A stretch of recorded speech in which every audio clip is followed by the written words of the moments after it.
Welcome back, everyone. I am Cass Piancey, and I'm joined, as usual, by my partner in crime, Mr. Bennett Tomlin. How are you today? Well, I'm doing well, Cass. How are you? I'm doing fine, except for a little construction work still going on here. But we are joined by a fantastic guest today, someone we've been trying to have on the show for a long time now. Mr. Evan Ratliff, how are you? I'm doing well. I got a leaf blower out here, so I'm bringing some sound problems to the party, too. We're all professional podcasters, just to be clear. All three of us on this call know what we're doing. That's very convincing when you're shouting it at the top of your lungs. Anyway, Evan has done a ton of work that Bennett and I have been fascinated by for a very long time. He is doing a podcast right now called Persona. It's fantastic. We urge everybody to check that out. It's about Gilbert Chikli. We'll get into that a little bit later. He also wrote a wonderful book called The Mastermind about Paul Le Roux. And I think that's what we're actually going to start with right now. Can you start us off, just maybe explain what The Mastermind is about and who Paul Le Roux is? Yeah, so the book is about a large organized crime cartel that was run by this guy named Paul Le Roux. And so in some ways, it's like a biography of Le Roux, and in some ways, it's about the way this type of organization operates. And the basics of it are that Paul Le Roux is a programmer who built this network of online prescription pill sites in the early 2000s. And what they sold predominantly, vastly more than any other prescription pill, were painkillers. And they sold millions upon millions upon millions of painkillers entirely to the American market. It was kind of a genius system, the way he set it up to sell these pills to American customers. And then he made a tremendous amount of money doing that, hundreds of millions of dollars. And he set up shop in the Philippines. And then he sort of set about taking that basic prescription pill empire and transforming it into an organized crime group that was engaged in almost every type of crime that you can imagine, including large-scale narcotic dealing like cocaine, methamphetamines, weapons dealing. There was obviously at some point violence and murder involved in protecting these assets, gold dealing, illegal timber, everything you could think of, he got into. Piracy. They were trying to do piracy. He wanted to do it all. Yeah, it's truly an incredible story. But the reason that I was attracted to it ultimately was because at the time that I got involved in cryptocurrency, there was this suggestion that, well, no one knows who Satoshi Nakamoto is. We still don't know who it is. There's largely the belief that it's Hal Finney at this point, but really nobody knows. And one of the candidates essentially is Paul Le Roux. So can you describe why he's a candidate for Satoshi Nakamoto? Yeah, I mean, it definitely depends on who you ask. So I should say first, like, when I was reporting the books, I reported the book over 5 years. At some point along the way, I began to believe that he was Satoshi. And I never found anybody who said anything about it. So I spent a lot of time during the book trying to figure it out. Couldn't come up with anything. So in the book, I say, I looked into it. I spent many, many hours on it. I don't think it's him. Some of the pieces of evidence kind of surfaced online and people started taking them in their own directions. And in some cases, they really latched onto them in ways that I had not latched onto them. The biggest one of which was that I got a hold of this fake passport that he had obtained. And the fake passport had the name Solochi on it. And it's very similar to Satoshi. That hooked a lot of people initially. You know, like that's not the most compelling part to me personally. Like, and maybe you disagree with me here, but like the most compelling part to me is the TrueCrypt part and the libertarian kind of racism and the way he felt slighted. He wasn't given anything. And I could imagine that making somebody very, very mad. I agree with you. What you're describing is probably the most compelling kind of set of evidence in his favor. But the passport, because the name is so close to Satoshi, that's the closest thing to like evidence. And there's sort of a difference here between evidence that matches up, like he could be the guy, and evidence that shows that he is the guy, or it might not even be a guy. Like, I mean, that's the funny thing. No one ever says that, but that's also like, no one knows who it is. The passport, that kind of like got me back into it because I had originally thought, but I know he got the passport at a certain point, and I talked to the guy who got it for him. It was like a fake passport that he paid a bunch of money for. And so when I talked to the guy, I was like, where did this name come from? Did he tell you to put Satoshi on it? And the guy was like, no, he didn't tell me to put Satoshi on it. They picked that when I got the fake passport. But then I realized the timing works such that it could be that he got the passport, and then a couple weeks later, that's when Satoshi first appeared. And so he's got this passport. It's got this name Satoshi on it. Maybe he's just like, I'm trying to make up a name for my new anonymous character. I'm going to use Satoshi. And then he just threw a Japanese name on it. And that's thrown people off this whole time. Anyway, that is kind of like the thing that drew me back into it. I think, as you say, the most compelling parallel similarity that's coincidental and seems like evidence is that he created this encryption software called E4M. He did it entirely on his own, in secret, didn't tell anyone about it for the most part. And he just emerged and said, like, I have E4M. I've developed it. And he was really a forum guy. He was on forums. He was doing support. And there's a lot of parallels between how he did that and how Satoshi launched Bitcoin, including sending these emails that are very similar to previous people who had worked in the field and saying, hey, I'm going to use a little bit of your engine or a little bit of your work. I'm going to credit you for it. How should I properly credit you? Which was very similar to what Satoshi sent. Like, that is a very clear parallel. This is someone who could have done this. And then there's all these other things, the libertarianism, his writings. There's the like Commonwealth English, how you spell words. And you could start to accrue enough of them that it's absolutely believable that it's him. One thing you mentioned there is that when you talked to like his cousin and some of these other people close to him, they had never heard of Bitcoin or heard him mention anything like that. Had they heard him mention encryption for masses or any of his other projects like that, or did he also keep those secret from people close to him? He didn't keep them secret. Everybody knew Paul was behind E4M. Like, he announced it. It was a secret when he was working on it, but I'm not sure he kept it like truly secret. It was more like he wasn't collaborating with anyone. The people I was talking to, many of them, they were like not even familiar with his technical work. To them, he was, in this case, like my cousin, but also like he runs a giant drug cartel. Like, that's what they knew about him. He's a genius. He runs a giant drug cartel. And I went back to still other people who I thought might know. A couple of them said things like, yeah, he talked about digital currency one time. And then someone else said, yeah, he said, if I really want to be independent or something of this nature, like I have to develop my own currency, like North Korea. But then you're interviewing them in hindsight, you know, they kind of know what I want to hear. I didn't take that as like strong evidence. Can we actually delve into a bit of why he went from essentially developing encryption software to being a drug kingpin and how that transition occurred, why that transition? Yeah, I mean, both the how and the why, I have to say, like, there's still like a little bit of a mystery there. You know, we can speculate in different ways. And of course, I've interviewed a lot of people who have different views on why he got into things. But essentially, he created E4M, and then there was a company that wanted to commercialize it. And he basically signed on with this company to try to commercialize it. They got into a dispute. He believed, I think, that he got screwed, that he never made anything for it. He kind of soured on open source software in some of the forums and said, like, look, I thought this was supposed to like somehow benefit me and it never did. And I've spent all these hours on it.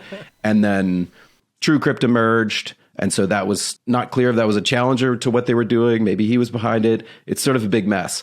But then the thing that was clear was he wanted to make a lot of money and he had not done so. And he felt like, I think at that time, programmers were starting to make a lot of money in the tech industry. He was not making a lot of money.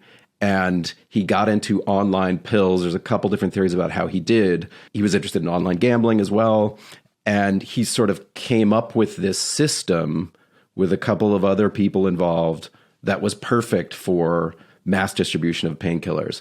This was going to be the way he was going to like make his fortune. And I think he knew pretty quickly that he was going to succeed at that. Like the signs were there from the very beginning that this was like an extremely lucrative thing to be doing. Can you talk a little bit about what the RX Limited system looked like? Because it's fascinating to me, like how it was at the beginning almost legitimate and like how he got all these doctors and pharmacists to sign on. So can you talk a little bit about what that looked like and how it functioned? Yeah, I mean, it was a real gray area at the time, even throughout a lot of it. It was a gray area of the law. So essentially what he did was he recruited American doctors and American pharmacists into a network. He built all the technical infrastructure. He created websites that would market these drugs. I mean, at one point, he was responsible for a huge percentage of spam on the internet. He was responsible for over half of prescription drug sites on the internet were actually Paul Le Roux. He was setting up thousands and thousands of them. But what happened was they would, recruit a doctor and a pharmacist. And when someone bought from the website, their order would go to a doctor in the US who had signed onto the system. They would go to the system, look up this order, and write them a prescription. And then the prescription would be transferred to an American pharmacy where the pharmacist would say, oh, legitimate prescription? Okay. The pharmacist would use a FedEx number provided by RX Limited to then ship the drugs directly to your home. So you order from a website, they show up at your door a few days later, and the people in between had varying degrees of culpability in the legality or illegality of it. And in fact, several of the doctors who took it to trial were not convicted. They were found innocent because these were not scheduled drugs. This was not OxyContin. These were lesser known painkillers like tramadol, which is highly addictive, has many of the same properties, but they hadn't scheduled it yet. So that's what made the gray area. And really what made it illegal was the volume that they were doing it. I mean, you got doctors who are writing 1,000 prescriptions a day, like that can't be right. Everyone knows that can't be right, but it wasn't, like, strictly speaking, illegal. Yeah, in that sense, it was quite brilliant of him. And it does have, like, such a Joker energy to me or something. Like, he felt slighted by this community. He decides, like, I'm going to make my money and get back at all these people who ignored me, and I'm going to prove them wrong.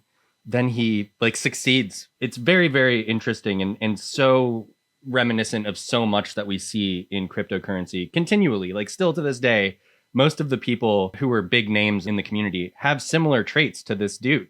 Yeah. And also people in the above board tech community, he always seems so similar to me to Zuckerberg, to Musk. I mean, and his story parallels Elon Musk's story, like, quite closely. Like, he's South African, and was a kid who got really into programming, and, like, that was his way in the world. And he's really kind of, like, doing the same stuff on the other side of the law that a lot of these folks are doing, lawfully. You may not think it's good for society. That's a different question. But people would ask me these questions like, why did he keep going? He made hundreds of millions of dollars. Why is he getting into, like, meth trafficking from North Korea? Why is he setting up a compound in Somalia? And the question is, like, why is Mark Zuckerberg still going into Facebook every day? Like, what does he want? He has more money than he could ever spend. He's built a thing. Why is he still doing it? And the answer is kind of the same. Like, it's the same for both of them. Paul Le Roux wanted to be the biggest criminal on the planet. That's what he wanted. And he set about trying to achieve that. And I would argue you possibly did. What you mentioned there is, like, striking to me now because we've seen this, like, modern explosion in telemedicine. And, like, with some of these places even operating in controlled substances, I'm thinking of, like, Crier or Done, the companies that are specializing in, like, providing Schedule II medications for, like, ADHD and stuff after brief video consultations. Paul Le Roux ended up doing a number of vastly criminal things, but, like, as we mentioned, the idea itself and even the initial implementation wasn't, like, clearly very illegal. And even in your book, you profile how some of the doctors actually would take the time to try to review each questionnaire and would even occasionally reject some of the questionnaires. Now, other doctors used the accept all button and did not do that, but there was kind of some people who actually saw this as, like, a legitimate and different model for medicine that Paul Le Roux was enabling. And so I think that kind of tension that you're getting at there, like how Paul has the personality traits of many of these people who we consider, like, legitimate successes, but ended up completely on the illegitimate side. Yeah, and that ties into the Satoshi stuff too. Again, like, I'm not saying he is Satoshi, but I think it's not just like, oh, this guy's a programmer who has the possibility to be him, and he also did some bad things, and he was a drug dealer. He was, in his way, like a visionary. The telemedicine future, he absolutely saw that. Not only did he see it, he just built it entirely on his own. And when, for instance, he would try to register domains, and he was registering just, like, hundreds of domains, and then he just thought, well, if they penetrate that domain server, like, they're going to know who I am. So then he just set up his own domain server, and, like, no one could get to him. It was all in the service of this system that, as you say, there are many systems that look like this now. They look extremely similar. Yeah, and he creates his own domain registrar. He sets up his own email services. He starts having his entire workforce encrypt their computers using encryption software he built from scratch. He was much better at modeling the threats and understanding how to control like the technical infrastructure to protect himself than basically any other criminal of this status I've seen. And like taking those steps to try to insulate yourself and make it that much harder clearly benefited him. And in your telling of like the DEA agents who were investigating this, they kept feeling like they were getting closer. And then Paul would shift to an email service he controlled, would start encrypting things, would close off areas of communication they were following. They never broke his encryption. They never got it to his server. They had to like put a computer in front of him and let him log into it. And I would say arguably they probably did not have the technical expertise to know what he did when he got in there. Like he could have done any number of things. He had all kinds of self-destruct triggers set up. Like who knows what he actually did when he logged in with them watching him and thinking that they're controlling him. He did give them access to some of the emails, so they did get evidence from there. But like a lot of it was never recovered. It's worth noting that he essentially almost got away with all of this stuff. Maybe I'm getting this wrong, but Evan, you can correct me. But I believe there's no proper extradition treaty between Brazil and the United States of America, or there was some sort of extradition treaty. And if you had a child in Brazil, you could avoid being extradited. And so he had a child in Brazil. I bring this up because you yourself tried to disappear. This was back in, I believe, 2009. You wrote an article for Wired called Vanish. For 1 month, Evan Ratliff shed his identity and tried to disappear. Here's what happened. And also Gone Forever. What does it take to really disappear? You didn't succeed. So I'm wondering if you could just kind of discuss why you didn't succeed and if you think maybe it's even harder now or if it's easier, like what your thoughts are about that these days. You know, it was kind of meant to simulate someone who fakes their own death, because that's what I was very interested in at the time. It's like you fake your own death and then what? I had trouble finding a story that would capture that. And so I decided to do this first person thing, and we set up all these parameters around it. And one of them was just that it's very easy to disappear if no one's looking for you. So the idea was like we would pay people, we would offer a reward for people to look for me. And that got a lot of people interested, including like professionals, private investigators, but also like groups of people who were organizing online. And it was eventually a group of non-professional investigators, like just people who organized originally on Twitter, actually. Twitter was still pretty new then. It wasn't the cesspool that it is today. And they kind of like got together on Twitter. Then they moved to like increasingly private chats, and they organized to figure out how to catch me. Very quickly, the way they caught me was they captured my IP address on Facebook. So they basically set up a honey trap on Facebook, a website about me that was contained within Facebook, which you could do at the time. I visited that to see what they were up to. They found my IP address. So there were two challenges. One of them is like severing all ties with everything, just emotionally, your family, even for a short period of time. My thing was only a month, but like saying, I am not going to contact that life at all. And then the other one is, where are you going to get money? You have to go get a job. You can't use your social security number. You can't use your bank accounts.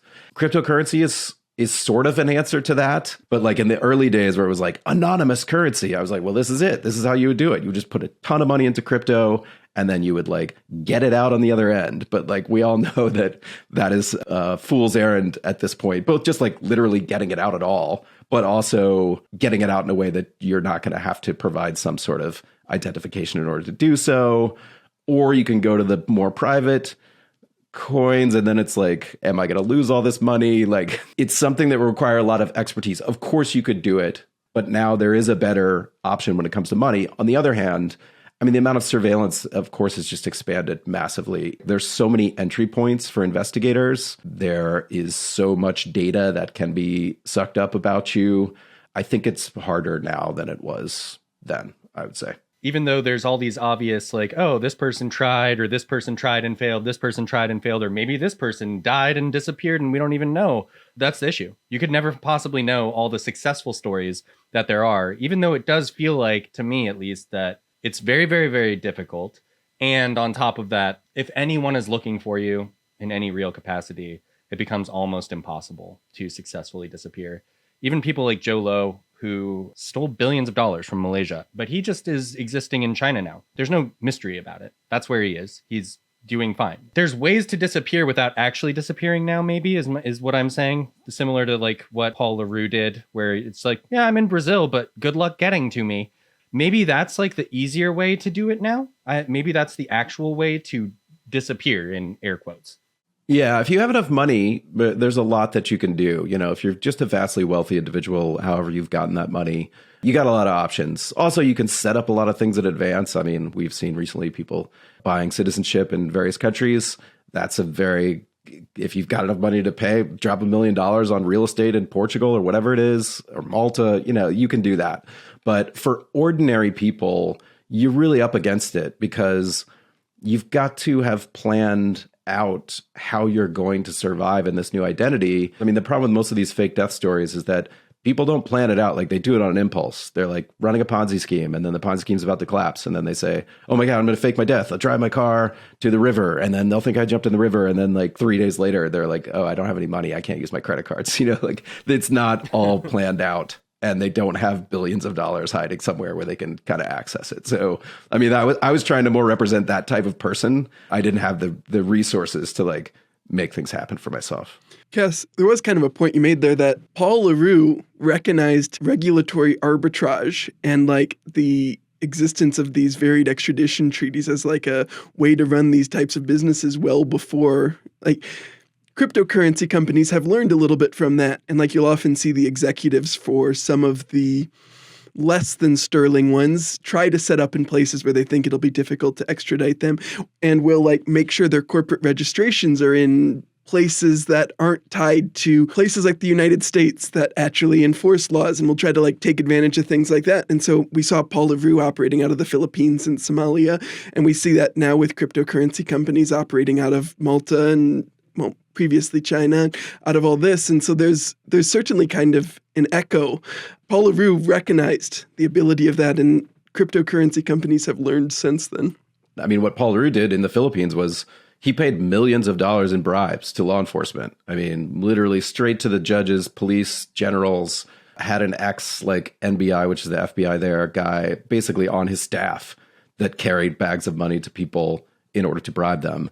And that's the extreme version. The less extreme version is sort of setting up your operation in a place where the legal system is never going to be able to handle some kind of like cryptocurrency dispute. They're not equipped for that, and you know that. And so, you know, unlike in the US, like you're operating like in a little more of a protected environment.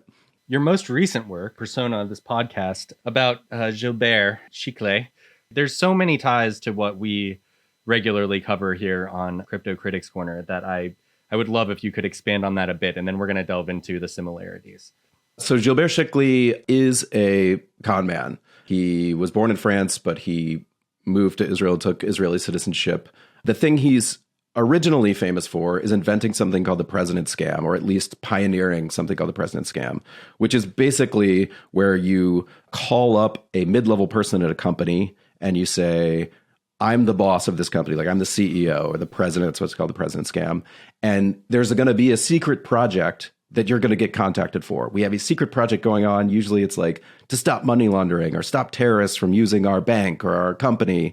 You're going to hear from a secret agent. And the secret agent, who originally was also Gilbert, he would say, we need to take money out of the bank and mark the bills so that when the terrorists come and take their money out of the bank, we'll know it's them. We'll give them that money. So he would, over many days, convince someone that they were part of this project, that they couldn't tell anyone, they couldn't tell their family, they couldn't tell their colleagues. In his most famous case, his original success, he got this woman to bring hundreds of thousands of euros to a bathroom in a cafe in Paris and hand it to someone who knocked on the door and said a code word.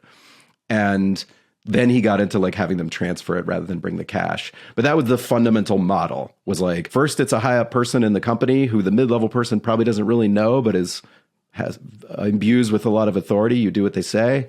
Then the secret agent. And this became a model for scams. It's used all over the world. I mean, the variation on it is like the business email compromise is kind of a variation on it. And it's worth billions of dollars. So he did that. And then he ran a different scam 10 years later on a bunch of very, very wealthy French-speaking people. These are affinity scams, right? I mean, these are essentially what he's doing is he's saying, I am an important person within this specific group of let's say a corporation, and you have to trust me. I'm your boss. I need you to work on this mission, which is just unreal. You think to yourself, like, how could anyone fall for this? But then you hear the story that you're telling in this podcast, and it's like, well, I mean, I guess I understand why someone would fall for it.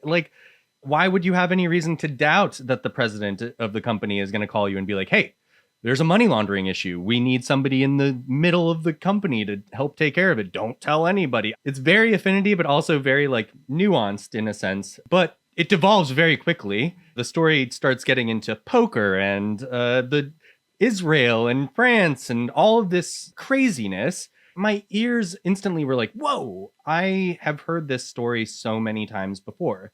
Bennett and I covered a company called Capital Corp, and I ended up figuring out where these people who ran it, these were fugitives from U.S. prosecution. They'd fled from anywhere where people knew, and I discovered one of them leaving Google reviews in Israel. And she, just openly like, I love this restaurant. I love this hotel. And I was like, hey, you're on the hook for $800 million. Like, you're just chilling in Israel? And it was like, yes, she is. And Israel doesn't care. Like, they're not sending her back to America to face justice. Like, no, that isn't what's going to happen. I assume her brother is there as well. And it's just like, oh, okay. Israel doesn't give a shit, which is kind of like, I don't know. I don't even know how to feel about it. It's wild to me that such a tight ally is just like, yeah, fraud, scams, whatever. Well, and that's where Paul Le Roux ran a bunch of his call centers too. Yeah. Paul had a lot of stuff based in Israel. And a bunch of the Israelis were never extradited for crimes. There's a couple that are under indictment in the U.S., one of whom escaped from a halfway house and went to Israel and has never been brought back, one of Le Roux's people. But when I interviewed a lot of Israeli police officials, ex-police officials, and they would always say, everybody says we don't extradite people. We extradited this person, this person, this person, this person. Like, they do extradite people. I think with these frauds and these scams, the tricky thing is, of course, that like the victims are not in Israel. And so there's not like a constituency for like really agitating for it, except for this like intergovernmental relationship. In Chikli's case, they did extradite him. They extradited him to France. The French fucked it up. They let him out and he just flew back to Israel. And then the Israelis were like, no, we're not going to do this again. Actually, the French never even asked because they were too embarrassed.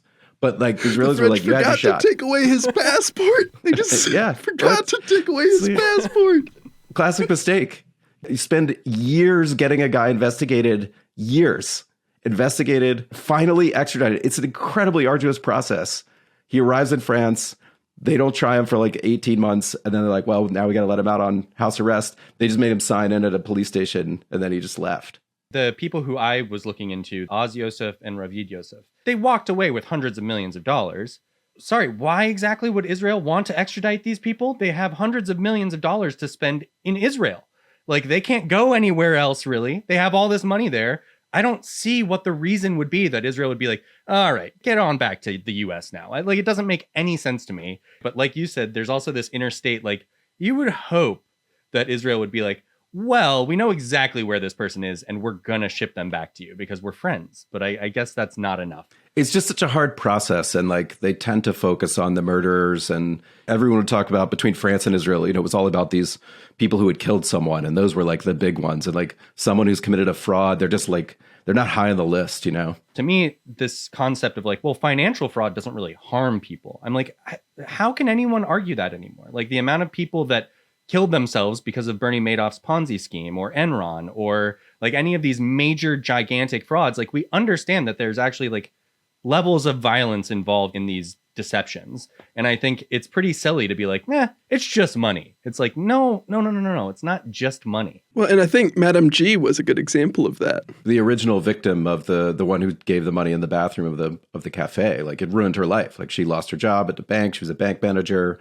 She became suicidal. She became homeless, and she eventually got herself back on her feet. But yeah, no, I totally agree with you. I think part of the reason why we like live in a scam world today is that no one really takes it seriously at the small scale or a large scale.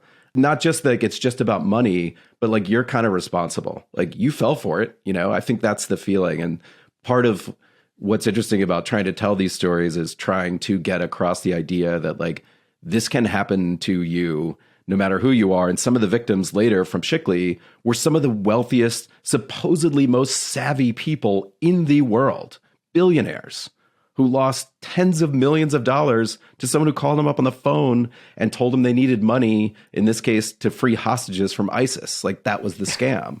If someone has your number, if someone has the right information, if someone can really kind of convince you to like get on board in the first step, you'd be surprised what you could fall for. And it struck me like before when you were talking about how business compromise email scams are basically a version of this. A ton of the cryptocurrency exchange hacks we've seen are either publicly known as or privately whispered about as business email compromise scams. Like Bitstamp, in their security report that was leaked after they got hacked, it talked about how the hacker was able to get a bunch of information about one of the executives, started emailing with them from like a somewhat trusted location or something about phishing and about normal things like that, until they eventually convinced them to open a file that had a compromise that was able to get them into the system, because they had built up this rapport with this high-level executive who's been trained on phishing, who's been trained on like OPSEC and what to do, to end up doing the same compromise. The 2016 Bitfinex hack was probably broadly similar in terms of how it was executed. The tendency to victim blame ends up ramming straight into the fact that many of these victims are people who were trained and knowledgeable and taught to do this, and that just many of us are way more vulnerable to social engineering than we are inclined to admit. Yeah, I agree with that. And I mean, the solution to it is only to tell people about it. It was like, in Chikli's scam, if you knew about it, you were less likely to fall for it, but not entirely unlikely to fall for it. Like, people who knew about it still fell for it. Victim blaming is a very real thing, but it's not just victim blaming in this scam, fraud, financial thing. It's also this concept, and I've discussed this with a lot of our guests. Let's educate people. Let's make sure people understand how these frauds and scams and all of this works. Like when people are promising you crazy interest rates, don't just believe it. But so many people that we've had on here or on Twitter or anywhere suggest like the only way to learn is to experience the scam yourself. And until you experience the scam yourself, there really is no education for this kind of thing. I think your books and your work does a very good job of actually educating people about this stuff in some sense. Yeah, I don't think there's a good answer. I think that's the best answer. The best answer is trying to tell people when you go online, if something seems exceptionally good, you should cast doubt upon it. Like, that's the only thing you can really do. Run some due diligence yourself, see how you could check it out. But that's still a losing endeavor. I mean, you're talking about a world in which like anyone from any part of the world can now scam someone else. If someone's just really good at this, like Gilbert Chikli, they could just reach out and grab victims all over the world. Like, that didn't used to be true. It's probably not possible to educate people to the extent that like no one will fall for these things, particularly because a lot of them are based on romance scams. Like, what are you going to do? Make people not feel lonely, not pursue relationships online? Like, you can't make everyone be suspicious about everything all the time. That's no way to live. So I think that's where we're trapped, is like the scams are so profligate now, but also you can't really say like, don't do anything online. Like, there are people who do that, of course. They're like, I don't do anything online. But that's not realistic either. Like you mentioned there, like because things have become so global, because it's so international now and we're all so connected, that, as we've kind of alluded to, makes it really hard to even pursue the people who commit these things. In both the Paul Le Roux case with the DEA and in the Gilbert case with the French investigators, they understood like the scam. They understood what was going on. They understood the crimes and even the criminal. But because of like the challenges of actually pursuing international like law enforcement cases, it took so long for them from when they had like identified what was going on until they were actually able to bring indictments, get people arrested, and do any of that. The other side, besides the education, is potentially going after the people who do it. But going after the people who do it is just such a challenging task when it's such a low barrier of entry for someone to start doing this. And it's so hard for law enforcement, for regulators, for whoever to actually go after and seize these people. And so it's just a really challenging problem. Yeah, I mean, that's what happened with Le Roux. I mean, Le Roux was one of the most targeted people by the DEA. But even that, when you see one case, you say, oh, they went and got him. They set up a big sting operation. They lured him out of Brazil where he was hiding and he'd had this child to try to avoid extradition. They lured him to Liberia and they had him arrested. But like, how many people are you going to do that for? Like, it's a huge operation. It required an informant. It was dangerous for that informant. He could have been killed. The Americans are the only ones who can do this. No one else really has the capacity to do it. A couple other countries do it a little bit. But do you want the US to just be like a global police force that's running sting operations in countries all over the world? I mean, they are when it comes to drugs. Is that what we want? Is that what we are paying for? Like, that's a big question that no one really asks. You know, we want the people caught, but then if you look at what it would take to catch all the people that they definitely know where they are and what they're doing, it would be enormous outlay of resources. There's somebody named Kwon. I'm sure you're familiar. From your show. There you go. So the creator of Luna and Terra, we've discussed him at length, but he had an Interpol red notice put out for him. He is wanted by the South Korean government. No one wants anything more than to get their hands on him to bring him to justice. And yet, he's gone. No one can tell you where he is exactly. He's not in Singapore. He's not in South Korea, and he's not in the US. That's what we do know. But he could be literally anywhere else in the entire world. And there's nothing anyone can do about it. And it's exactly what you're talking about. Like, the only way to get this guy would be to do a giant sting operation. And I'm sure, especially right now, this guy is on his toes. Like, he's not going to fall for anything. I just don't know how you could ever possibly do that for these 100,000, 150,000 more criminals who are doing financial fraud and all this other stuff. Like, it's incredible numbers, and there's no way you could actually do it. I haven't written about any crypto scams. Like, I haven't reported on any. Like, I've learned some from watching you guys' show or listening to you guys' show, which I like. Crypto is such a scam-rich environment, and they're so kind of like straightforward. If you look at them, a lot of them, they're just like, I have a thing, and I'm going to tell you it's going to be worth more and more money, so you should buy it now. And then, like, now I'm gone. They're very like simple Ponzi schemes or the hack and steal kind of ones. There's so many of them that I don't know how law enforcement could possibly get a handle on them at this point. Like, how could you triage the number of scams that have taken place? But also a thing that I really loved from Persona was that you specifically said that this scam brought out the art in con artist. Even though it was so simple, it was like sophisticated and beautiful in a sense. It's made me start rethinking all of these scam artists in crypto, where I'm like, I don't respect them, but I do respect their work. Con artists, they're really like storytellers. Like, they tell you a story that includes you. So in Chikli's case, it makes you feel like you're part of something bigger than yourself. And that's very, very hard to resist. We're all living our lives, and then someone drops into our life and they tell us you're important. Sometimes there's not even greed involved. Like, the people don't stand to make any money. And Chikli's, they didn't. It was just like, we'll know that you helped our nation stop these terrorists. And that was all it took. In a sense, it's like an incredibly creative endeavor. The other thing I noticed as I discussed with Bennett that I only recently started realizing seems to run pretty like fluidly through all of these incredible stories of fraudsters in finance is how they all play poker. Like, poker is such a running theme in this. And I was like, what is that? Bennett was like, to get good at poker, you have to be a good liar. And I'm like, oh yeah. Poker comes up in Persona, and I did like spend some time trying to answer this question. In fact, I talked to a journalist friend of mine, Keith Romer, who like reports on poker a lot, and he also plays poker. This was the question that I wanted to answer. I was like, all these guys play poker. So what is the reason? And eventually we kind of talked it out. And there's sort of two sides to it. One is playing high stakes poker in private rooms is like a pretty good way to launder money. You could move your money through poker. But I think the bigger part of it is just personality based. It's just psychology based. The kind of person who is pulling off scams, those are very, very high stakes endeavors. And they are drawn to the adrenaline of almost losing every time, you know, almost getting caught. I mean, in this story, there were scammers who were not actually good at poker. Mostly they wanted to play in the highest stakes games, and they lost. Like, they lost a bunch of money. But I think it was the feeling of it, of the adrenaline, you know?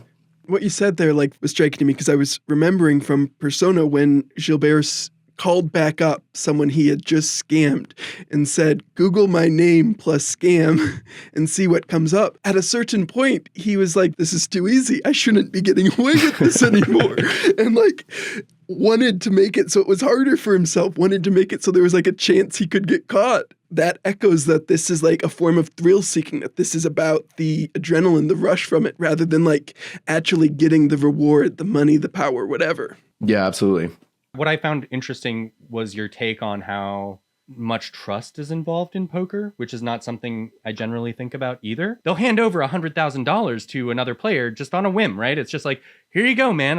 You need $100,000 to buy back in right now? Sure, no problem. And I was like, that is like catnip for financial scammers. In a sense, even though I love it, it's like a cesspool. Well, there's one part I would disagree with there, which I think you have to distinguish a little bit between sort of mainstream high stakes poker. Like there's a whole circuit and community of those people, except some of them are genius level poker players. They are, but they almost all have also been involved in things like Poker's Black Friday, all this like shady online poker dealings that they absolutely were a part of. And it's been put to bed now and we just move on with our lives. And I think there's a lot of that. Yeah. And I mean, my question, my kind of hilarious in hindsight question, it was sort of like, why are they letting these scammers into these like high stakes poker? Like these guys are losers. Like, why are they letting them into these games in Vegas? And the answer was because they're losers. Like they're losers. Like they bring a bunch of money and lose it to us. Like they will be welcome anytime. So there's sort of like, they're the rubes there, you know? So their reputation who cares if it's tarnished? They cheat, they do whatever. People let them back in because they just bring a bunch of money. But like the real players, it's more like self-regulated community where people don't want to be known as cheats. Didn't Paul try to launch some online gambling sites? He looked into it, and there's different stories about it. There's one guy who had a whole elaborate story that he had gone to Costa Rica and met with this lawyer to set up this gambling site. And like, actually, this ties back into the Satoshi stuff, both because like I kept looking for some kind of Liberty Reserve connection that would really tie Paul to eGold, and then they would make sense that he got into it. And I never really found it. But there was this other kind of coincidence where part of the original Bitcoin software, which got commented out of the software, of the code, there was a little poker playing engine built in there. And Paul supposedly also built an engine. And it's like, okay, well, yeah, sure. A lot of people could build a poker engine, but it was another one of those, like they start piling up and you're like, how many of these things are we going to have before we say it's probably him? How many expert C++ programmers are there who are also knowledgeable enough in cryptography to design the whole key pair system and able to create a poker engine just in the code because you think it might someday be useful? That's a much smaller set. That's where it all fell down, though, was your question. How many are there? If we said, okay, the universe of these people is 10, I'd put all my money on Paul. Universe of those people is 100. It's different if it's 1,000. If it's 10,000, you're like, what are we doing here? Like, yeah, okay, maybe it's him. There's a lot of coincidences, but it's probably not him. What I always wanted and still want is evidence. Like, I don't know if anyone would believe it at this point, but there is something out there that will tie someone more specifically to it. If it is Paul, I think that thing exists.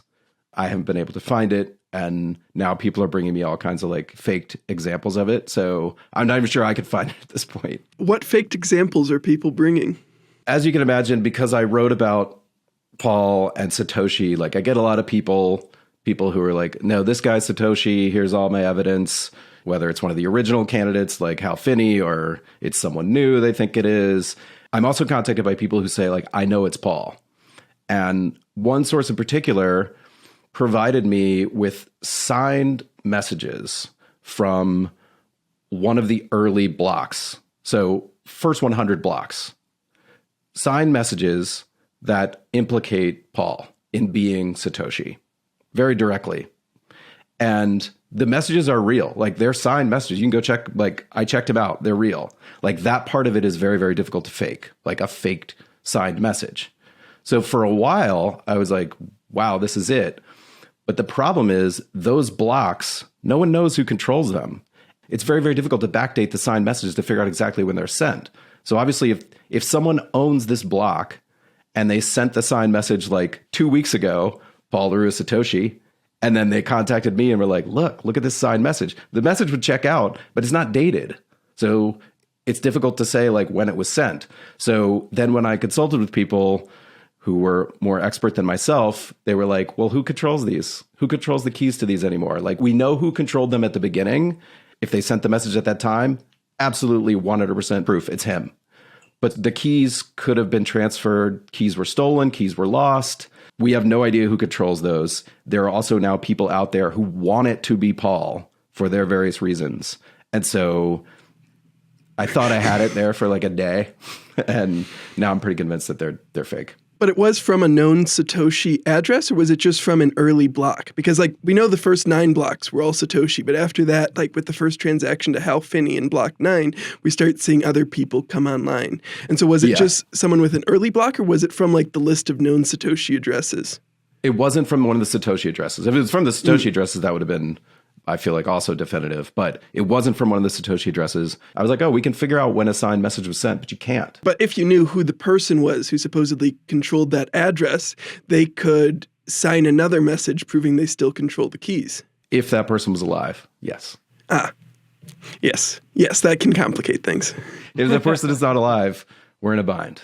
That's where I found that does make that makes it much harder for them to prove they control the keys.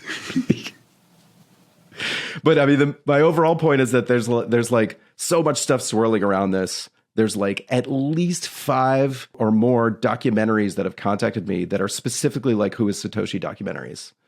It makes me feel like I don't know if we'll ever know. There are people forging evidence. Craig Wright is actively forging evidence, including doing fake block signings using modified software. You said it, not me. The courts said it. The courts said they were forgeries. To be clear, that is not a libelous statement. It is in the public record that his evidence he submitted were forgeries. That's in the court's record. That is not libel. Did you think it was interesting, Evan, that Paul, when he was up for parole, said he was going to start a Bitcoin business? That was at his sentencing. So the question at his sentencing was, when you return to society, how will you be a productive member of society? And he said, I'm going to start a Bitcoin business.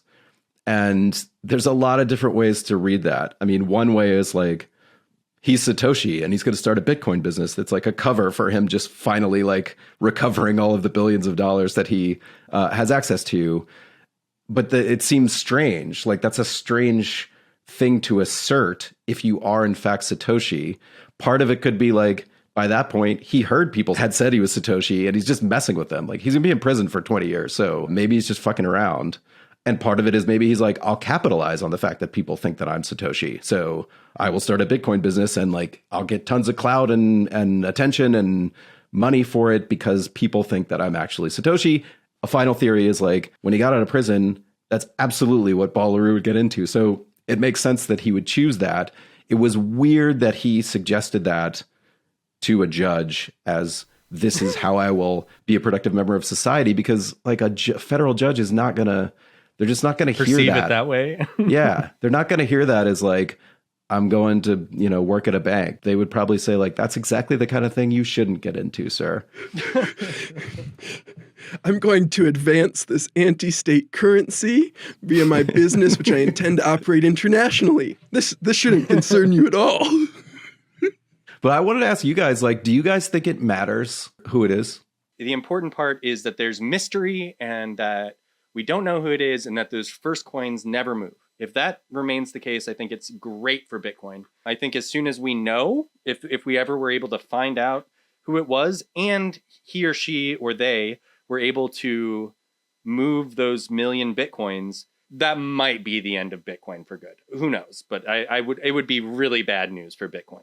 I would love nothing more than the day after Paul finally gets released from prison, we see like Coinbase Bitcoins from the first 9 blocks start moving and like getting deposited onto some exchange or something, just because the pure chaos of that would be devastation across the industry.